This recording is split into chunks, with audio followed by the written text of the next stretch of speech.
Hey everyone, welcome to one of the most otherworldly places on Earth, the Avatar Mountains in Zhangjiajie, National Forest Park, China. If you're wondering why they're called the Avatar Mountains, yes, this is the place that inspired the floating Hallelujah Mountains in James Cameron's movie Avatar. And when you see it for yourself, you totally get why. These sandstone pillars literally rise straight up out of the forest, floor like something out of a sci-fi dream. We're in Zhangjiajie, in Hunan province, and this park is home to over 3,000 towering rock formations, many of them covered in mist, greenery, and sometimes just floating above the clouds. It's honestly one of the most surreal landscapes I've ever seen.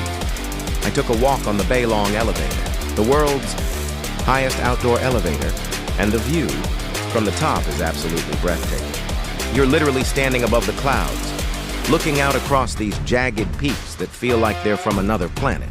The most famous of these peaks is called Hallelujah Mountain now, renamed after the movie's release. And it really does look like it's floating when the mist rolls in. No CGI needed, this is all nature. One of the things that really struck me is how peaceful it is here. Despite being a major tourist destination, once you're walking among these peaks, hearing only the birds and wind through the trees, it feels incredibly serene. There are also tons of trails and glass walkways for those who love a bit of adventure. The views from the cliffs and suspension bridges are next level. A mix of awe and a little bit of vertigo. Travel tip, wear comfy shoes. Bring water and try to visit early in the morning or late. Afternoon for the best light and fewer crowds. Also, check the weather.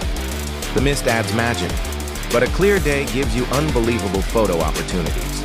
Honestly, Zhangjiajie is one of the most magical places I've ever been. If Avatar brought you here, that's great. But the real thing is even more impressive than the movie. Hope you enjoyed this little journey. Follow for more travel videos like this. And let me know in the comments if you'd brave the heights of the Avatar Mountains.